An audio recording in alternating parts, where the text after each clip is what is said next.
예, 안녕하세요. 도스입니다. 3월 16일 공략주 영상 시작하겠습니다. 자, 오늘은 최근 투자자분들이 관심을 많이 가지시는 대표 금융주, 은행 관련 KB금융과 카카오뱅크를 비교해보는 그런 시간을 가지겠습니다. 자, 지난 시간에 이어서 이번에도 그냥 뜬구름 잡는 소리가 아니고 뭐 차트만 가지고 뭐 얘기하는 그런 게 아니고 일단 기업의 내용 가지고 객관적인 투자 지표들을 가지고서 비교 분석해보는 그런 시간을 가지겠습니다. 자, 이 영상을 참고해서 본인의 어떤 성향에 맞는 종목 선정을 할 수도 있는 부분이고요. 아, 이런 특징이 있었구나. 아, 요 기업은 이런 부분이 조금 위험하구나. 이 기업은 이런 부분이 좀 특징적이구나. 이런 것들을 잘 이해하실 수 있으리라 생각합니다. 자, 그러면 시작하겠습니다. 자, 먼저 KB금융부터 보겠습니다. KB금융은 현재 시가총액이 23조입니다. 23조가 좀 넘어갔는데, 자, 간단한 것부터 먼저 보죠. 종목 분석 들어가서 컨센을 보겠습니다. 자, KB금융 같은 경우에 매출액이 어떻습니까? 55조 정도 나오죠? 47조, 42조. 현재 시총은 22조. 그리고 컨센을 보면 PER, 뭐 5배, 4배, 4배, 5배, 5배, 6배 수준 나오고 있습니다. 예. 그리고 PBR은 이렇게 좋은 수준을 유지하고 있죠. PER, PBR이나. 자, 금융주, 가치주 대표 금융주로서 어떤 주가가 적정 수준을 유지하고 있구나. 이런 부분을 아실 수가 있습니다. 그리고 이 섹터 자체가 어떤 고성장 영역은 아니기 때문에 어떤 금리 인상이나 정부 정책들에 대해서 굉장히 영향을 많이 받는 그런 부분이 있는데요. 그러한 영향으로서 금융주가 최근에 조금은 좋은 모습을 보여왔다. 이렇게 말씀드릴 수 있는 부분입니다. 자, 그런데 카카오뱅크를 보겠습니다. 카카오뱅크 마찬가지로 종목 분석. 자, 컨센서스 보시죠.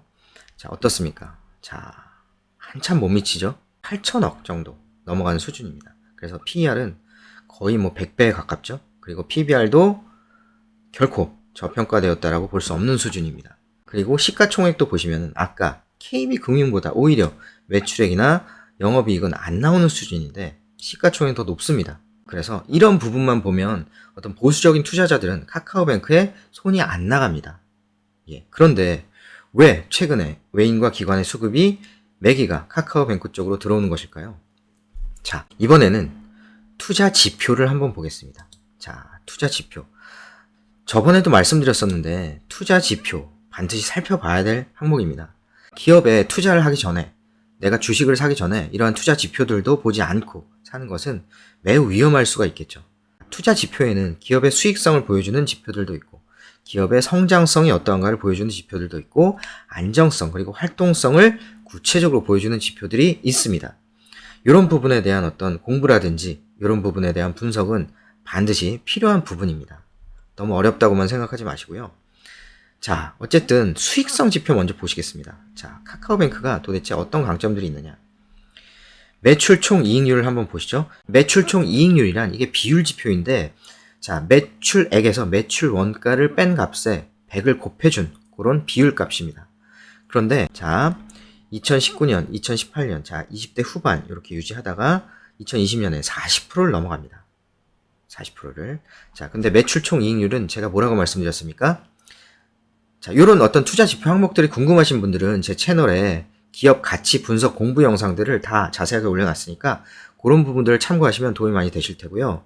매출 총 이익률 같은 경우에는 기준값이 존재하는 건 아니에요. 뭐 이상이면 좋고 뭐 이하면 뭐 이런 부분이 아니기 때문에 동종 업계 내 경쟁 업체들 간의 비교를 통해서 비교해 볼 수밖에 없다. 비교해 보는 것이 최상이다. 이렇게 말씀을 드린 바가 있죠. 그러면 KB금융 한번 보겠습니다.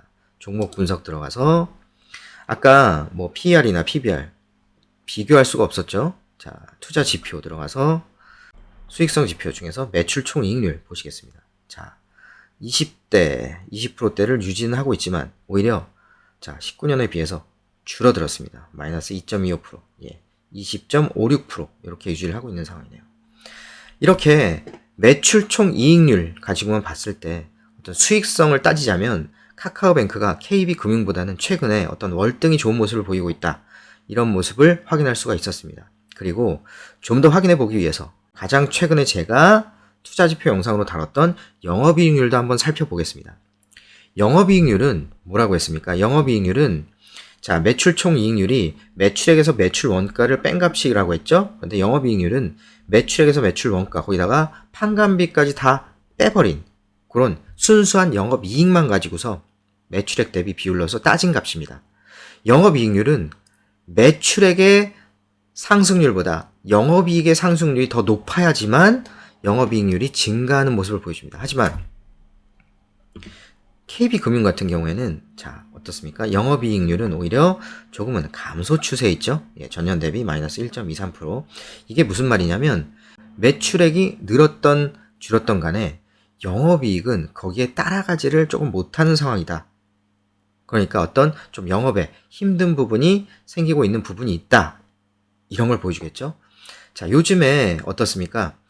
저희가 특히 약간은 좀 젊은 세대, 30, 40 세대까지 마찬가지로 이런 인터넷 은행들의 발빠른 대처들로 인해서 보수적인 지점을 가지고 있는 은행들에 대한 개념 자체가 조금은 패러다임이 변화가 일어날락 말락하는 시기라고 개인적으로 생각을 하고 있습니다.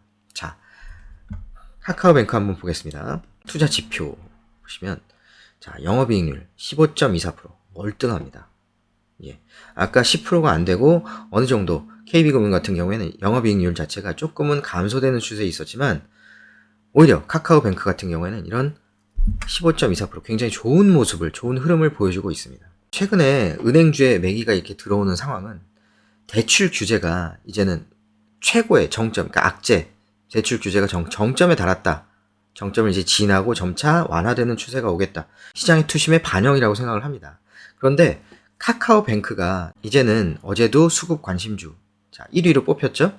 매기가 들어오는 부분, 그리고 저점을 딛고 반등이 나오려는 이런 모습들은 뭐냐면 은행은 대출로 먹고 삽니다. 대출 이자로 먹고 살거든요. 그런데 대출 규제가 너무 심해버리면 먹고 살 거리가 별로 없어요. 그리고 카카오뱅크 같은 경우에 상장을 하고 지속해서 정부에서 대출 규제 움직임을 보여왔기 때문에, 그리고 사업자 대출을, 코로나로 인한 사업자 대출을 해주더라도 굉장히 저금리로 해줬죠. 그런데 이제는 그런 대출 규제들이 많이 풀리고 또 금리까지 올라가는 상황입니다. 그러면 어떻습니까? 카카오뱅크는 이제는 드디어 날갯짓을 좀 할 때가 왔구나, 오겠구나 하는 이러한 관점으로서 요즘에 투자자들의 관심이 카카오뱅크에 쏠리고 있는 그런 부분이 있습니다. 물론 제가 여기서 카카오뱅크만 좋다 이런 말씀을 드리는 건 아니라는 건 여러분 잘 아실 겁니다. 아까도 PER이나 PBR, 어떤 전통적인 기업 분석 방식으로만 봤을 때는 카카오뱅크에는 보수적인 투자자라면 절대 손이 안 나갑니다. 오히려 KB금융 이런 부분에 투자를 하는 게 낫겠죠. 앞으로의 정책 수혜라든지 규제 완화 이런 부분들을 고려하면 말이죠. 그리고 금리 인상기 이런 부분들을 다 고려하면 말이죠. 미리 기사를 이렇게 띄워놨는데요. 자, 국민 10명 중 4명 윤 부동산 규제 완화 우선순위 꼽아. 하락하던 주택 매매 심리 반등, 대출 규제 세제 완화 기대감. 자, LTV, DSR 총량 대출 규제 3종 차례로 푼다. 새 정부 대출 규제 3종 차례로 푼다. 요런 기사들이 나오고 있고, 카카오뱅크도 사업자 대출이나 주택담보대출 등을 점점 더 많이 그쪽 분야를 강화하는 그런 모습을 최근에 보이고 있습니다. 그래서 카카오뱅크 같은 경우에 요 자료를 하나 보겠습니다.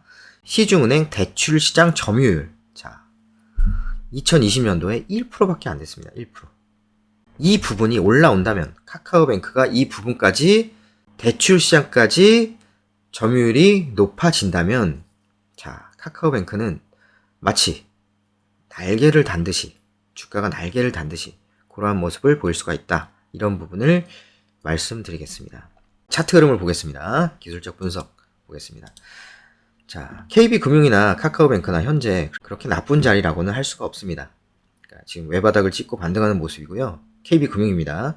여기서 이제 쌍바닥까지 확인을 하고 올라가주면 더 좋은 모습이라고 할 수 있는데요. 근데 KB금융은 이렇게 주봉 차트를 보시면 지금 저점 라인은 사실은 아니라는 부분. 그런데 이런 차트 분석은 사실 의미가 없죠. 그렇기 때문에 차트에만 의존하는 매매는 좀 안 된다는 점입니다. 아까 기업 가치 분석을 봤듯이 오히려 KB금융이 어떤 면에서는 지금 카카오뱅크보다 현재로서는 훨씬 저평가다. 안정성 부분에서는 훨씬 뛰어나다. 현재 기업 가치로서는 카카오뱅크보다 월등하다. 이런 모습을 확인할 수가 있었죠. 그리고 지금 차트만 보고서 KB금융은 지금 주봉으로 봐도 고점 영역이구나 이렇게 판단할 수 없는 부분입니다. 카카오뱅크를 보겠습니다. 카카오뱅크는 이 주봉이 띄어졌는데요. 주봉상에서도 자, 상장한 지는 얼마 되지 않았지만 현재 바닥을 확인하고 저점 부분에서 반등을 좀 보여주는 모습이다. 알 수 있죠. 일봉을 또 보겠습니다. 일봉 보시면 제가 좋아하는 모습이 이렇게 나왔습니다. 볼린저 밴드 하단선까지 찍지 않고 이렇게 바닥을 확인하고 반등을 좀 주는 이런 모양새인데요. KB금융도 절대 나쁘지 않다. 그런데 현재로서는 그렇게 말할 수 있지만 카카오뱅크는 장기적으로 윤석열 신정부가 들어서면서 정말로 대출 규제가 완화가 되면서 카카오뱅크의 사업 진출, 사업 확장과 맞물리면서 그런 시너지가 나면 훨씬 좋은 모습을 나중에는 보일 수 있다. 이런 부분이 있다. 이렇게 말씀을 드리겠습니다. 금일 영상은 카카오뱅크와 KB금융 비교 분석을 해본 영상이었고요. 구독하면 돈 되는 채널 노스영이었습니다. 감사합니다.